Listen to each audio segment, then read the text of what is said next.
This evening in our Connect groups, we're going to be looking at the Christian virtue of godliness. Last week we talked about steadfastness and the importance of hanging in there. Tonight we're going to be looking at a really kind of unique term. The word in Greek is Eusebian, and Eusebian is formed from two words. Eu, which means well, and a root in sebomai, which can be translated as to worship, but is usually something like to rever, to be devoted to, something along that line. And so when you start talking about godliness, godliness carries with it, a connotation of living a righteous life, and that's true and that's correct. But I would argue that when we're talking about trying to translate here this word Eusebian, that probably you need to use more than one word to really try to get it across. And so I would say that really what Peter is saying here is that we need to be something like genuinely devoted to God. Because I really think that conveys Eusebian.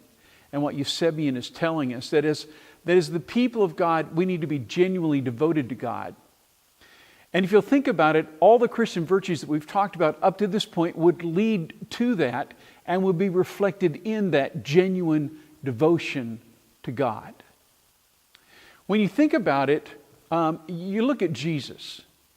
And to me, Jesus, of course, epitomizes Eusebian.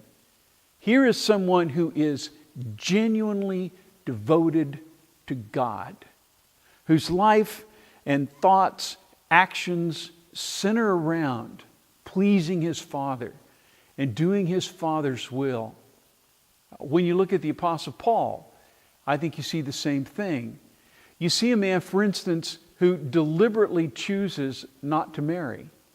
Why? Because he wants to be genuinely devoted to God. And as he explains when he writes to the Corinthians, for instance, he'll say, I know, that if you're married, some of your focus is going to have to be and should be on your mate. For Paul, it was a deliberate choice to keep his focus completely on his God, to be Eusebian, to be totally devoted to Him. And so as you look at this list of Christian virtues that we've discussed over the last few weeks, and you come to this one, I think there's a sense in which this is kind of the summary of these virtues, the epitome of these virtues, when you come to the point where you are indeed totally devoted to Him. Now, a couple of observations to help perhaps stimulate some of the discussion this evening. Both of these come out of Paul's letters to Timothy. One out of 1 Timothy and the second out of 2 Timothy, where Paul will also use this particular word that's translated as godliness.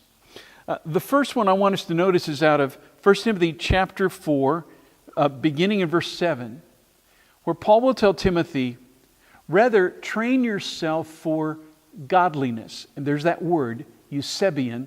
So train yourself to be totally devoted to God. For while bodily training is of some value, godliness is of value in every way, as it holds promise for the present life and also for the life to come. Now notice that Paul says there's two real benefits to Eusebian. One is that it helps you in this life to lead the kind of life as a Christian that you want to lead by being totally devoted to God. And so as you work at this, as you train in it, as Paul says, there's a real benefit there. But he says there's another benefit, which I find fascinating. And that benefit, he says, is in the life to come. Now, I'm not quite sure all that connotes, except, remember Matthew 25, Jesus will tell those who have faithfully used their talents, well done, good and faithful servant. You've been faithful over a few things, I'll put you over many.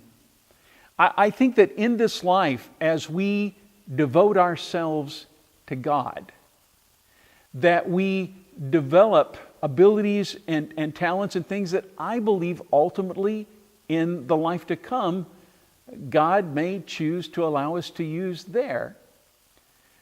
But it's got to come from being eusebion, from being totally devoted to Him. Now, the second place that I want us to notice is in 2 Timothy, in this case in chapter 3 and verse 5, where Paul gives a warning about trying to fake this. Listen to what he says. Having the appearance of eusebion, having the appearance of being totally devoted to God, but really denying its power. Avoid such people. It is so important, brethren, that we be totally devoted to Him, and then we not try to fake our way through it. We've talked before about hypokritos, about hypocrites. We come in here on Sunday morning, okay, and we can come in, as people talk about, in our three-piece suit righteousness, and we can sit here in the pews, and we can act like we're devoted to God. But it's not about putting on an act. It's about the genuine thing. It's about being for real. It's about being totally focused on Him. Paul warns, don't get caught up with people who are trying to fake this. It's too important.